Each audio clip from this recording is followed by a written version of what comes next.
Welcome back everyone to the Organic Archery YouTube channel. Today's video is the 6th and final chapter in the Art of Arrow Making series, and I'm excited to wrap this thing up so I can start working on some more bow building videos. But today I'm going to show you how to make hunting broadheads from repurposed items. We'll do one from a stainless steel kitchen spoon and one from a worn out circular saw blade. I'm sure some of you might have reservations about using repurposed items to craft broadheads, but in my experience, especially when you're using tool steel like a saw blade that's already hardened, they can be as durable or more durable than many of the commercially available broadheads.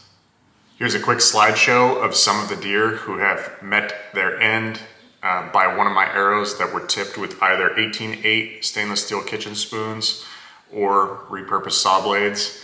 And if this isn't enough evidence that these are effective, I don't know what is.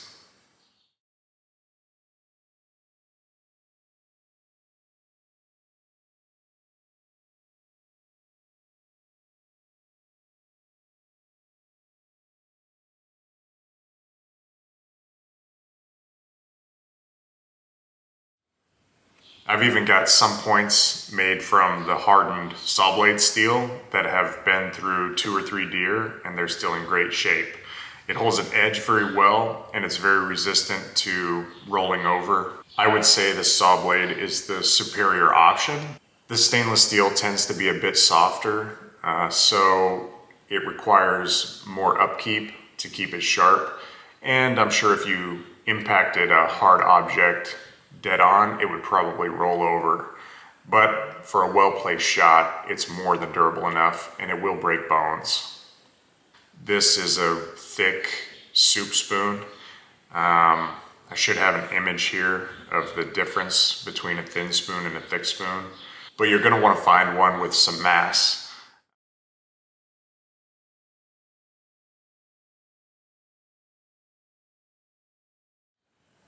Quality broadheads are expensive, so in keeping with the frugality that I think most people who make their own equipment can appreciate, I encourage you to try some of the items you have laying around that can be repurposed, especially if it's hardened tool steel. The hunting points made in this tutorial will be hafted directly into the arrow shaft like the old trade points or a stone point. But at the end of the video, I will show you my setup for applying a 5-degree taper to the end of the shaft, which is the industry standard. And that's going to let you run any of the commercially available glue-on points. That's it for the intro. Let's get started.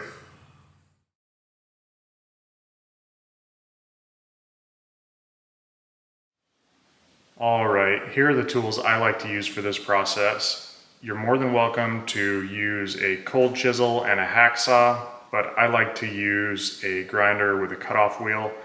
You'll need your ear pro and your eye pro, your old saw blade, kitchen spoon, a ruler, a Sharpie, and a hammer. You'll also need a C-clamp or two, JB Weld 5-minute epoxy, artificial sinew, either a single or double cut file. I like to use both, and the tile saw that we use to carve the nocks.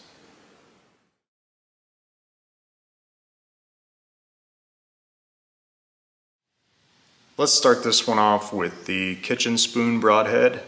I feel like more people will have access to this, and it is easier to craft because it's already got the shank for hafting it onto the arrow.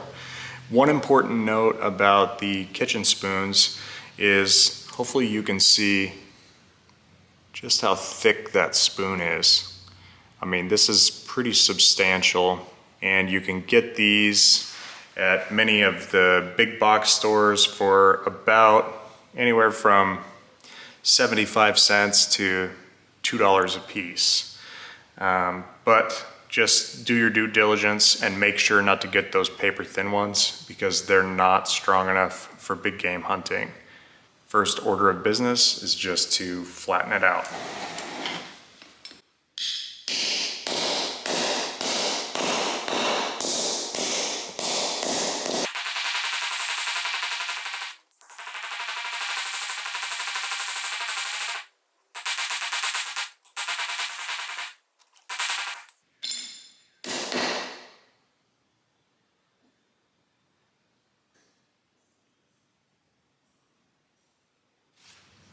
Now we need to draw the shape of the broadhead on here. You've got some creative freedom, but if you're going to use it for big game, you need to follow your state regulations, which for me here in Nebraska is a minimum width of at least 7/8 of an inch with 2 sharpened edges. So I like to make my broadheads at least 1 inch wide, so I've got a little bit of a margin over the legal limit.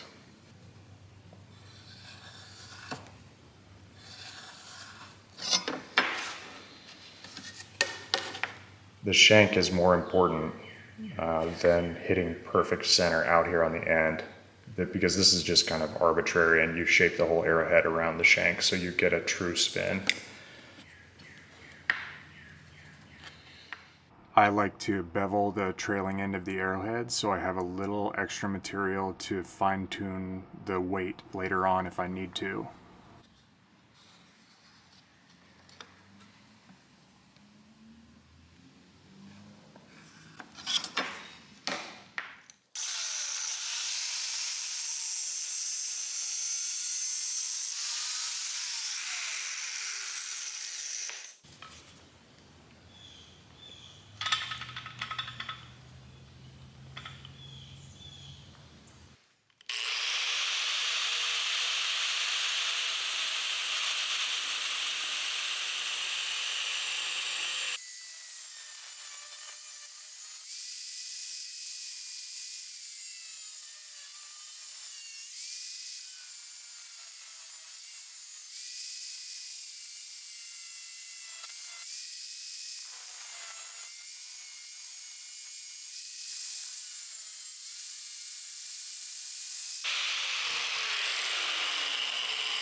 There we have the broadhead rough shaped.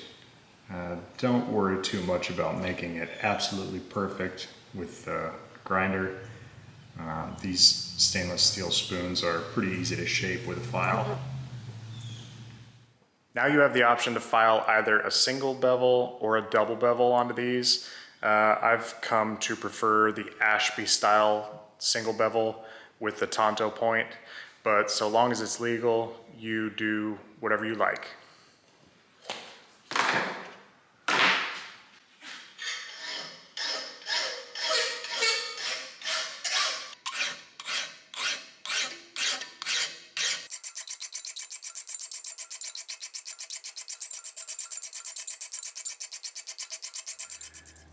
All right, I've got my single bevels roughed in with the coarse file.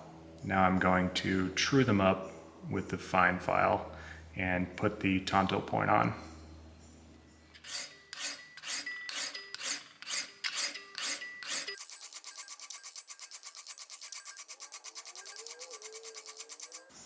Now I've got my edges more refined, nice and sharp. I'm going to put the Tonto point on. And this took me a little bit of practice to get right, but you're going to go on the flat side over here, opposite your bevel, and put a little micro bevel right on the end.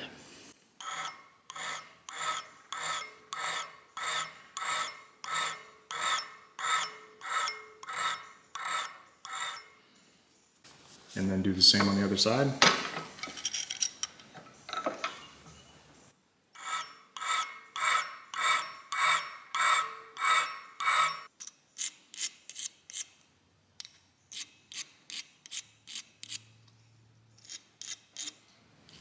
There you have it. A scary sharp single bevel with a Tonto point.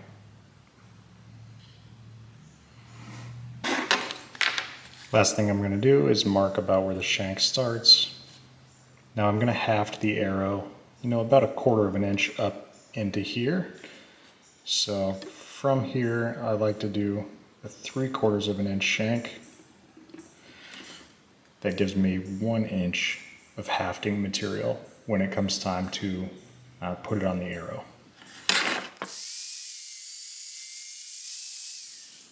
All right, this is a little bit of a bonus step. You don't have to do this, but I like to. You can see where the spoon was nice and flat, and then where the handle began, it sort of jumps up in thickness right there. I like to clamp it on the edge of my bench and flatten this out with the rest of the spoon, and it makes the haft much tighter and much cleaner.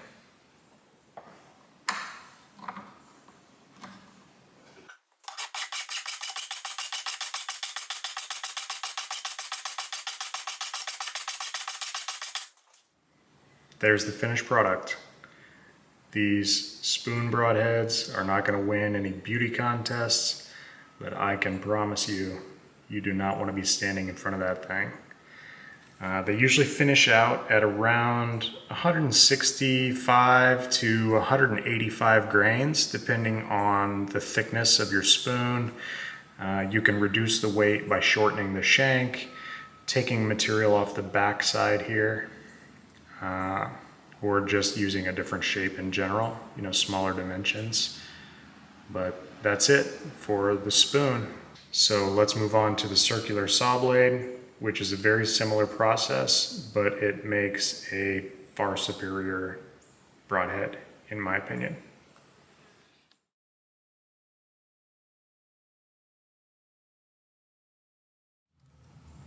With a circular saw blade, you could just kind of freehand your points on here, but I like to divide it into 4 equal parts so I can maximize my yield.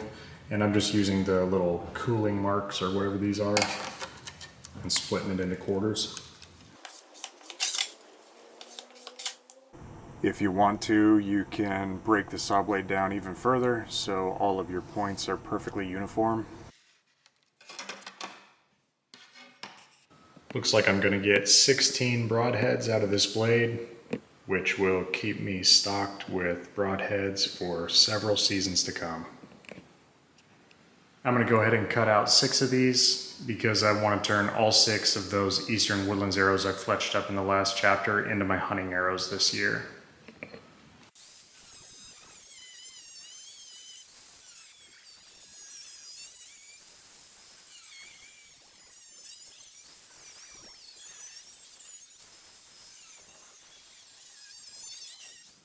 Okay, so good news about these is the point of the arrowhead is pretty much already shaped. So I just have to come down here where it's 1 inch wide, and that's where my blade will stop.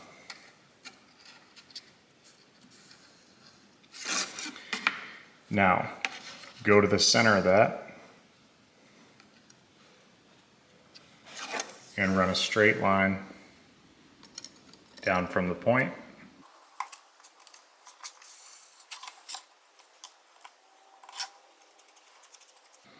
I'm just guessing here for about an 11-30 seconds arrow shaft.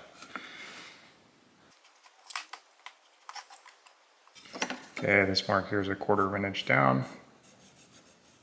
That way I can replicate it with the other 5.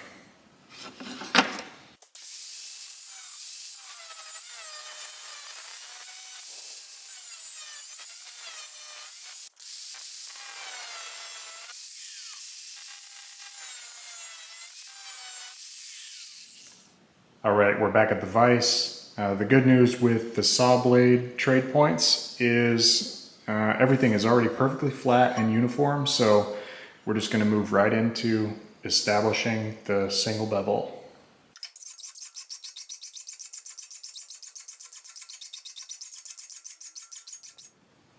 There we go.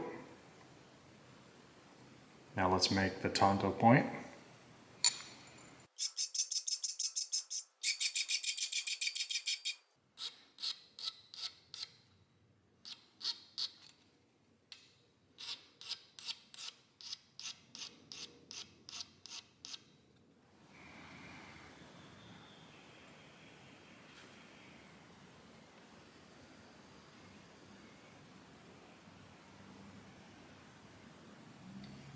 We'll cut the shank to 3/4 and it's ready to haft.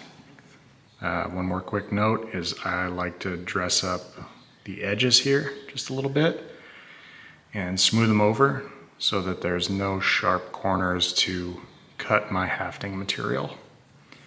Let's get this thing attached to an arrow.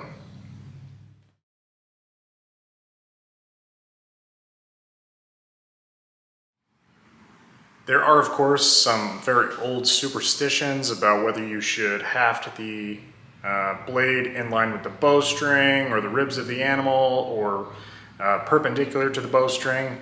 I don't really think it matters that much. Obviously, arrows rotate in flight, so you never know where it's actually going to strike its target. But just for fun, I'm going to put mine in line with the feathers. The distance you cut into the arrow shaft isn't super critical, but I like to have a pretty good amount of hafting material. So I go 1 inch in. That's gonna get me all the way up to the top of my 3/4 inch shank, plus a 1/4 inch up into the blade that I can carve to make a nice smooth transition.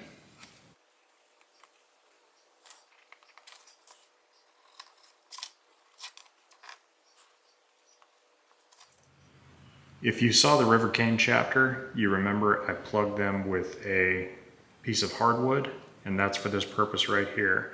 So I can cut my groove for hafting the arrowhead, and so I've got a solid piece of material here for making a beautiful transition for penetration.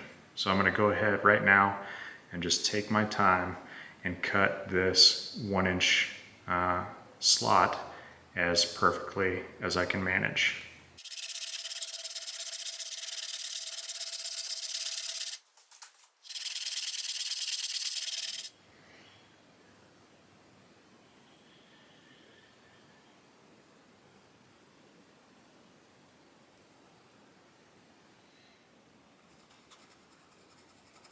Now I'm making a little mark 1/2 inch down from the end of my cut, and this area right here will be reinforced with artificial sinew, so when the point hits something, it doesn't try to split the arrow.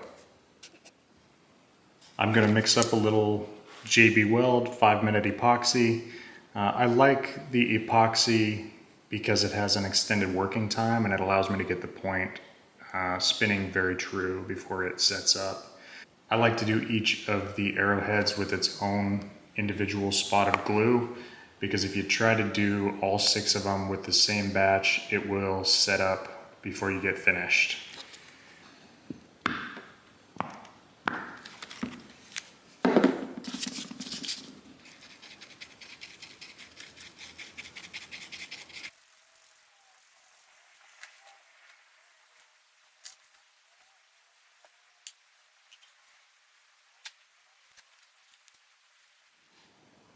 This wrap is only temporary, just to allow the glue to set up so we can take it off and carve the transitions, and then we'll put a nicer wrap on.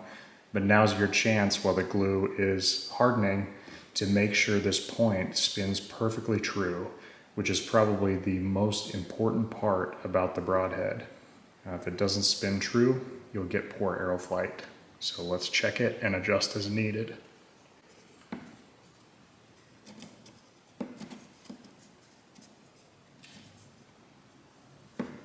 Okay, it's pretty close, but I've got a little bit of a wobble.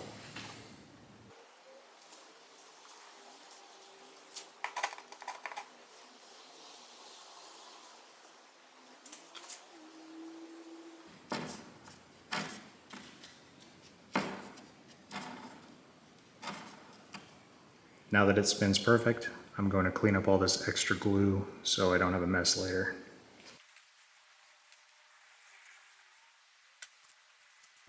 Now we just wait for it to dry.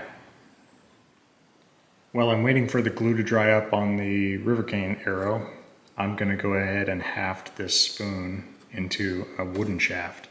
So this one is a little bit more directionally critical, I guess you could say. I'm treating it just like the arrow knock, where I'm carving the slot perpendicular to the grain. That's going to give it extra strength. That's really the only difference with wood and bamboo. Do the same 1 inch down and a 1/2 inch mark for securing with artificial sinew.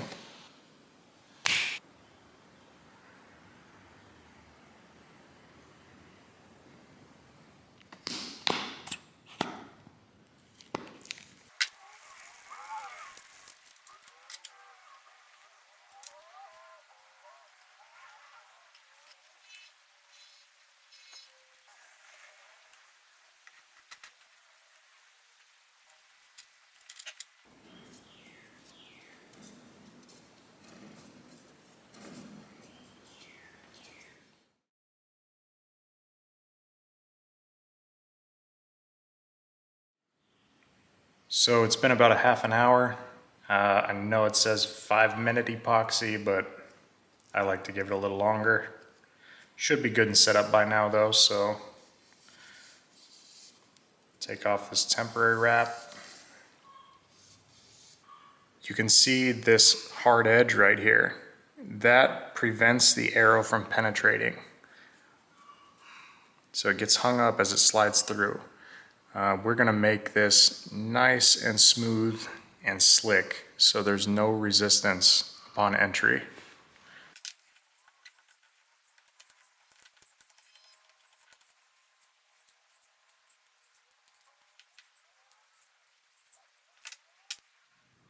Here's a good look at the before and the after. These transitions are crucial. I'm going to take a little time to shape this other side. All right, I'm going to put just a dash more epoxy on here under the wrap.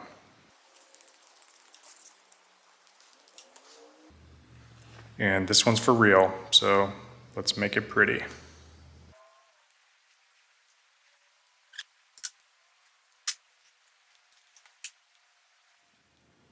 While I wait for the River Cane one to dry over here, I'm going to go ahead and fix up my spoon point.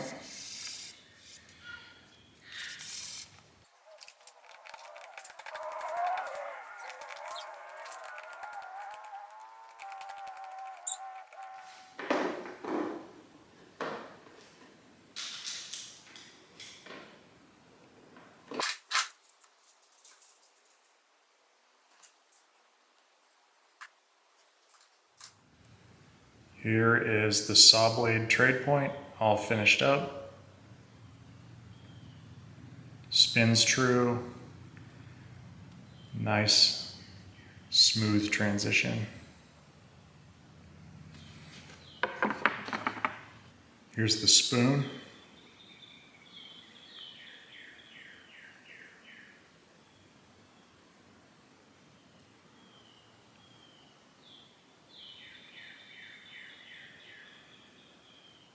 And that's all there is to it.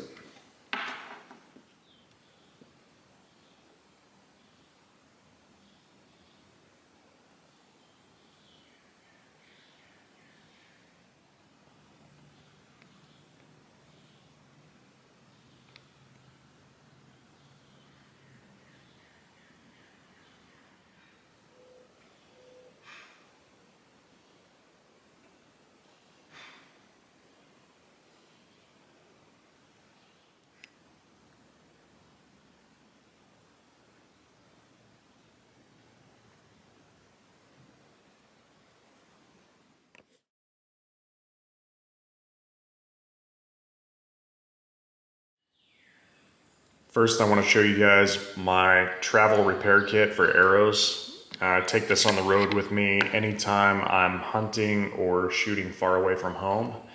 And in it, I keep the Three Rivers True Center V2 taper tool. So this is a pencil sharpener type tool. And it works really slick for arrows that have more of a solid grain. But for your stringier woods like Doug fir or cedar, it tends to cause tear outs. Otherwise, I just keep spare points, spare broadheads, a little glue, a little binding material, and I've got a file for touching up my broadheads hidden in there. The thing about it is the tool is around 40 bucks, I believe, and for the same price, you can get one of these small benchtop sanders from any of the big box stores. And this one's going to be better for your main shop space because the sanding disc can put a perfectly smooth taper on any wood species. The taper tool has a 5-degree blade for the points and an 11-degree blade for those of you that like to use glue-on plastic nocks. And this is my setup for applying a point with a taper tool. I've got a little isopropyl alcohol with a tapered stick and a rag, And that's for cleaning out the machining lube that they use to make these points. And in my experience, this is a critical step because there's quite a bit of grease in there that needs to be cleaned out for you to get good adhesion. And you know, they make special glues. This is the Boning Ferrultite. It's a good glue, but I've found that just your generic Gorilla Glue hot sticks, for example, do a good enough job. So spend the money on the Ferrultite if you want to, or go the cheap route. It's all gonna work. The process is simple. I'm using a pine shaft here, which should taper nicely, but it's basically just a pencil sharpener. The slower you go, the less tear outs you'll get. And this tool is gonna automatically bottom out when the taper's done, so you don't have to do any guesswork. All right, we hit the end. There's your taper.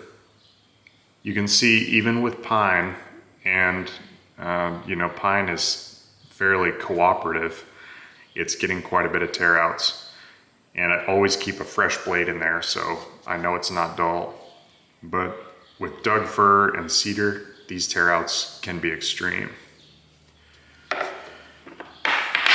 Next, I'm gonna clean out the inside of my point.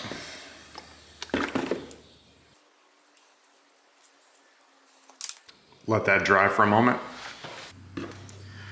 Next, we'll warm up the glue.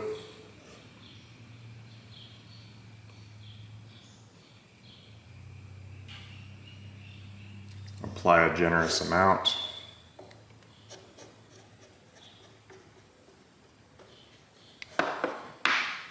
Now you want to warm this up one more time because it solidifies pretty quickly. Get it nice and hot. It'll start to bubble when it's ready. And then just push and spin.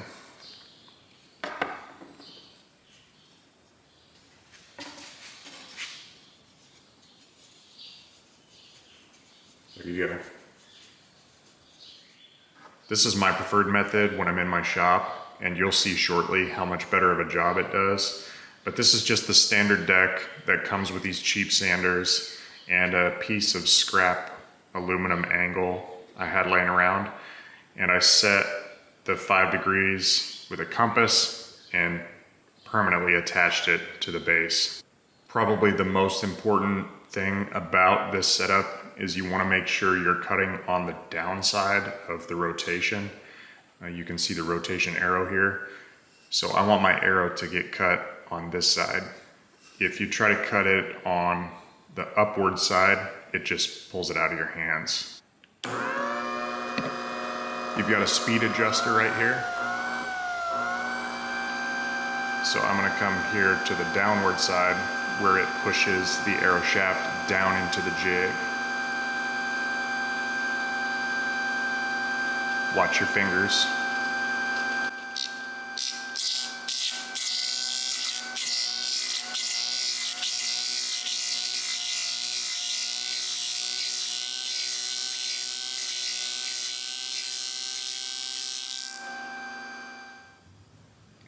Perfect every time, no matter the wood species.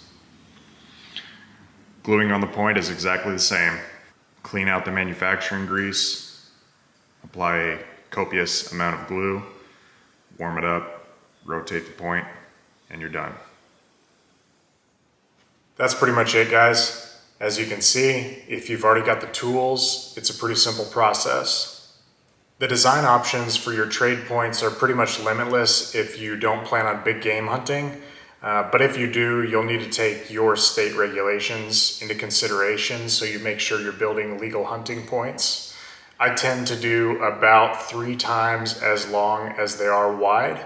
So mine are approximately 1 inch wide and 3 inches long. The only downside to these bigger style points is they do tend to weigh a little bit more. Mine usually average right around 185 grains, but I prefer a heavier hunting arrow anyway. If you made it through the entire series, thank you so much. Hopefully this is a resource for people to use in the future, and you can go back and cherry pick through the information and sort of tackle the chapters as needed while you're building arrows. Anyway, I've got 5 more of these to make, and I have been roasting out here in the still air because I can't talk over my AC. So I'm gonna crank that thing up, get comfortable in here, and finish my hunting set for the year. See you next time.